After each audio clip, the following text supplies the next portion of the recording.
Assalamualaikum warahmatullahi wabarakatuh. Bapak Ibu guru hebat yang saya hormati, perkenankanlah pada kesempatan hari ini saya akan mencoba mensosialisasikan tentang budaya positif. Mungkin budaya positif ini sudah kita pelajari di platform Merdeka Mengajar ya, PMM. Sebenarnya sudah semua ini dikeluarkan lagi dalam pendidikan guru penggerak. Nanti budaya positif yang akan saya tekankan di sini adalah pembuatan keyakinan kelas. Dan saya yakin sudah membuat semua untuk kelas 7 ya, yang menuju merdeka ya. Silakan kita mulai saja.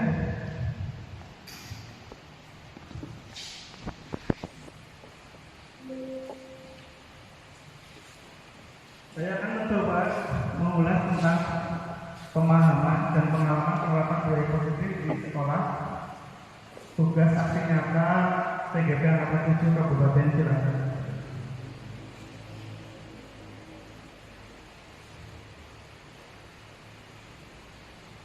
Konsep utama budaya positif nanti ada beberapa yang akan kita coba uraikan. Yang pertama adalah perubahan paradigma belajar. Bedanya apa paradigma belajar dengan yang sudah dengan kurikulum merdeka. Kemudian yang kedua, disiplin positif. Yang ketiga, teori kontrol. Kemudian motivasi perilaku manusia, hukuman dan penghargaan, posisi kontrol guru, kebutuhan dasar manusia, keyakinan kelas, serta segitiga restitusi.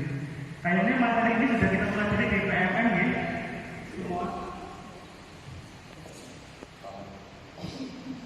Pembelajaran dengan paradigma baru. Seperti kita harus bersama dan kita pelajari bahwa pembelajaran kita sekarang menggunakan pembelajaran yang berdiferensiasi karena setiap anak itu memiliki kemampuan dan daya serap yang berbeda-beda sehingga pembelajaran setiap anak tidak bisa kita samaratakan.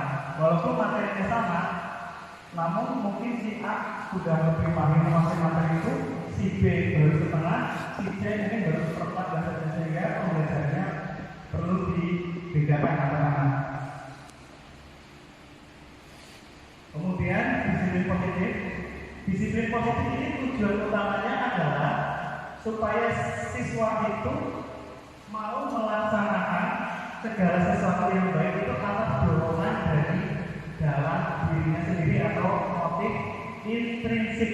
Selama ini kita pahami bahwa disiplin positif itu adalah suatu tekanan karena adanya tekanan atau peraturan, sehingga kita melaksanakan disiplin itu karena faktor eksternal.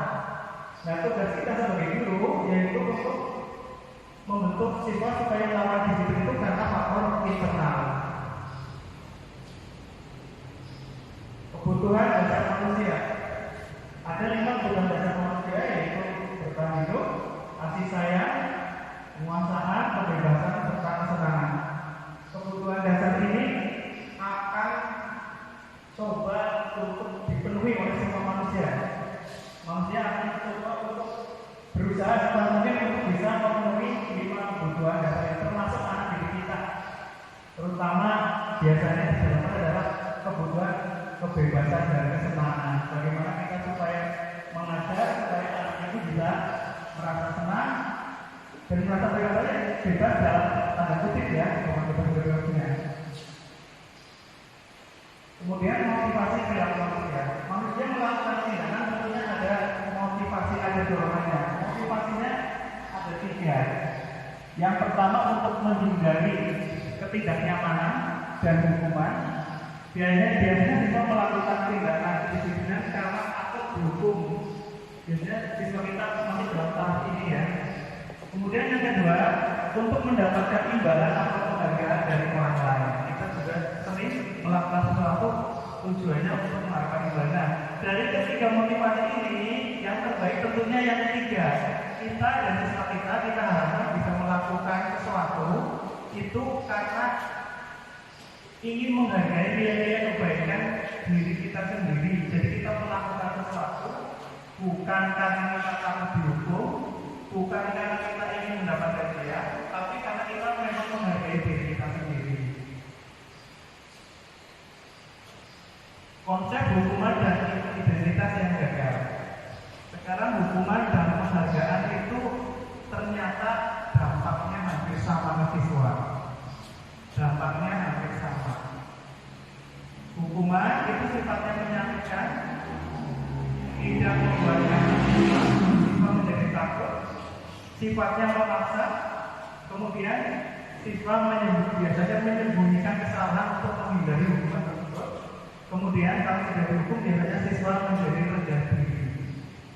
Nah, kalau penghargaan ternyata tidak efektif. Siswa biasanya mau melakukan itu karena adanya faktor penghargaan. Nanti kalau penghargaannya kita hilangkan, biasanya motivasinya juga turun. Kemudian merusak hubungan atau terpilih. Biasanya siswa yang kita beri penghargaan, siswa yang lainnya tidak mau mendapat penghargaan, akan merasa gimana ya gitu lah. Misalkan saja kalau kita bekerja ada yang dikasih penghargaan, tapi yang lain juga mungkin merasa saya sudah bekerja semaksimal mungkin kok nggak dikasih penghargaan, malah yang mendapat penghargaan dia. Nah, ini kan bisa menimbulkan seperti itu. Ternyata penghargaan itu bisa menimbulkan seperti itu. Makanya kita harus benar-benar pas kalau memberikan penghargaan dan konsisten dan ke semua siswa. Jangan hanya ke salah satu. Penghargaan itu diberikan. Kalau menurut saya tidak hanya melihat hasilnya saja, tapi proses. Mungkin hasilnya tidak sebaik yang diharapkan, tapi proses untuk mencapai hal itu yang perlu kita hargai. Kemudian mematikan kreativitas. Ternyata penghargaan itu bisa mematikan kreativitas. Kemudian menghukum dengan sistem rankingan juga akan menimbulkan dampak negatif bagi siswa, terutama untuk siswa-siswa yang rankingnya akhir. Mereka aku orang pintar, untuk ranking baik gitu biasanya. Kemudian merampas hak untuk menghargai diri sendiri. Jadi melakukan sesuatu itu karena untuk mendapatkan penghargaan, bukan karena untuk menghargai diri kita sendiri. Konsep disiplin dengan identitas yang sudah ini yang konsep adalah dengan cara restitusi. Ini restitusi sudah kita pelajari dalam platform Merdeka Mengajar. Konsekuensi juga dampaknya masih belum maksimal karena konsekuensi itu penguatannya hanya jangka pendek. Pada saat dia dihukum atau diberikan satu teguran dia berhenti, tapi kalau tidak akan kembali lagi karena itu sifatnya eksternal bukan dari internal. Sedangkan restitusi itu mencoba untuk siswa bertanggung jawab atas perilakunya, kemudian fokus pada pemecahan masalah jangka panjang, siswa menghormati diri dan orang lain, kemudian teori kontrol dirinya yang memegang kontrol. Karena setiap orang sebenarnya tidak bisa mengontrol orang lain, kita tidak bisa mengontrol siswa sebenarnya, siswa sendiri yang mengontrol. Makanya dalam teori kontrol itu kita harus bisa menimbulkan memunculkan motivasi intrinsik diri siswa itu, karena diri siswa itu kan sendiri yang mengontrol diri yang sebenarnya, bukan kita. Kalau kita sifatnya kontrol eksternal, kalau di hadapan kita mungkin dia patuh, tapi di belakang belum tentu, karena posisi sifat kontrol itu sifatnya adalah internal. Kemudian siswa bersemangat untuk memperbaiki kesalahan. Konsep disiplin restitusi. Restitusi adalah suatu proses menciptakan kondisi bagi murid untuk memperbaiki kesalahan mereka sehingga mereka dapat kembali ke kelompoknya. Jadi penyelesaian masalah dengan restitusi itu kita untuk mencoba berkolaborasi dengan siswa, menggali pertanyaan atau menggali mengapa siswa melakukan perbuatan tersebut. Kemudian kita mencoba untuk membantu mencarikan solusi. Jadi sebenarnya kalau restitusi itu siswa itu sendiri yang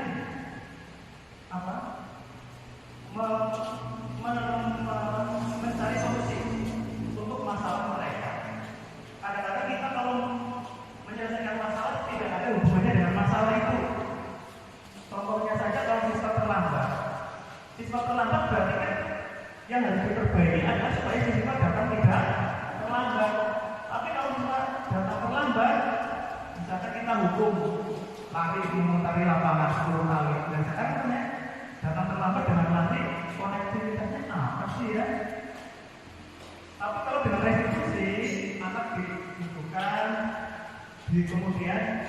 ditanya kenapa, terus apakah perbuatan itu baik atau tidak, sehingga nanti kita bisa menemukan solusi untuk masalah itu sendiri.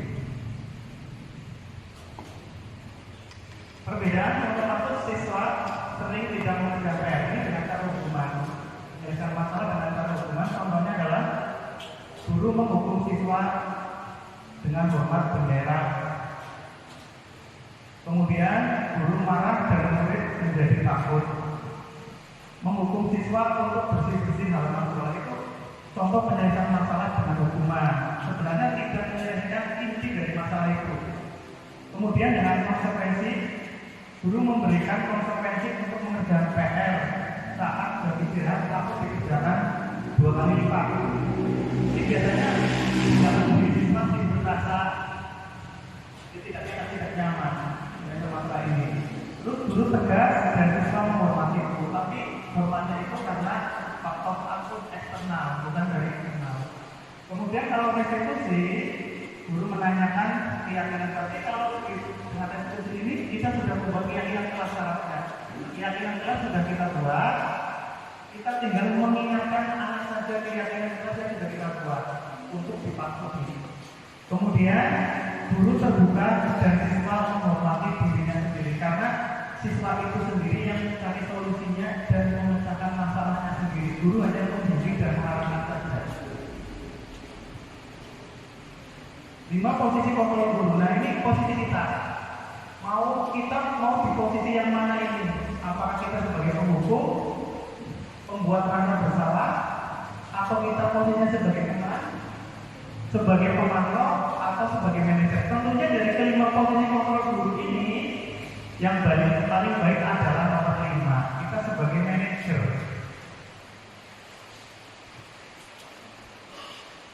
Contoh kasus yang lain adalah siswa datang terlambat di sekolah.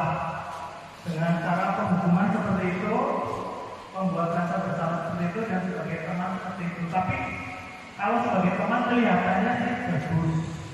Tapi suatu saat jika kita tidak memposisikan sebagai teman atau secara kecewa. Tapi kalau sebagai manajer itu kita cukup mengingatkan, apa kamu tahu kesalahan kamu? Tentunya kalau siswa yang normal mesti tahu saya datang terlambat. Nah, kira-kira apa yang bisa kamu lakukan supaya tidak datang terlambat? Sehingga siswa bisa menemukan masalahnya untuk secara sendiri. Contoh keyakinan kelas. Ini ada 2 kesepakatan antara yang timur dengan yang barat yang merupakan keyakinan kelas. Kira-kira yang mana? Yang timur atau yang barat?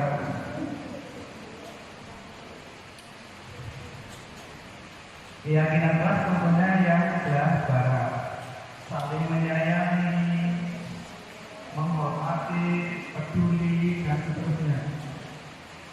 Contoh perbedaan peraturan dengan keyakinan kelas. Contohnya adalah selalu kembalikan buku ke tempatnya. Itu adalah peraturan.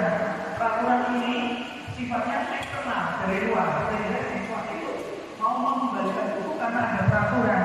Tapi kita buat keyakinannya menjadi tanggung jawab.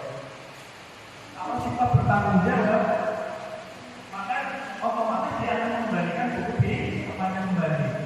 Dilarang mengganggu orang lain, peraturannya seperti itu. Keyakinannya adalah menghormati. Jadi antara peraturan dan keyakinan berbeda ya.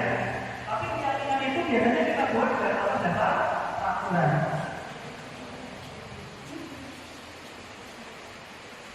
Mengapa harus keyakinan kelas tidak peraturan kelas? Contoh, mengapa kita memiliki peraturan menggunakan helm saat kendaraan bermotor? Peraturannya menggunakan helm saat kendaraan bermotor. Kira-kira keyakinannya apa? Kenapa kita yakin harus menggunakan helm? Keselamatan. Jadi keselamatan itulah yang utama. Jadi walaupun nggak ada polisi, karena kita sudah yakin keselamatan kita pasti pakai helm. Tapi karena kalau ada peraturan, hanya peraturan sifatnya eksternal, lah nggak ada polisi ini udah pakai helm. Itu bedanya peraturan dengan keyakinan. selanjutnya. Kegiatan membuat keyakinan kelas. Hari ini sudah dilakukan semua kelompok 7. Yang pertama tentunya kita berdiskusi. Jadi siswa yang menentukan peraturannya dulu. Nanti peraturan itu kita tulis di papan tulis boleh, tulis di kertas utama, tuliskan boleh. Dari peraturan-peraturan itu kita pilih menjadi keyakinan seperti tadi, mengembalikan buku pada tempatnya, atau tidak mengejek teman. Kalau tidak mengejek teman, berarti nanti keyakinannya adalah saling menghormati. Jadi keyakinan tadi itu usahakan menggunakan kata-kata yang singkat dan terserah. Kalau peraturan biasanya konkret atau nyata. Contoh peraturan jadi tidak usah panjang-panjang, kata-katanya pendek sehingga mudah diingat. Sudah mencakup seluruhnya. Saya rasa dari nilai ini sudah peraturan yang banyak itu tercantum dalam 5 keyakinan kelas. Jadi nanti kalau ada siswa yang melanggar kita tinggal mengingatkan lagi. Karena keyakinan kelas ini kita buat bersama dengan siswa. Sudah mengingatkan, masih ingat dengan keyakinan kelas, kenapa kamu berangkat terlambat? Keyakinan kelasnya adalah tapi tanggung jawab saya pulang bersama ya. Solusinya bagaimana kalau supaya tidak berangkat terlambat? Sehingga anak menemukan solusi sendiri. Dan solusinya ini berhubungan dengan masalah yang dia hadapi.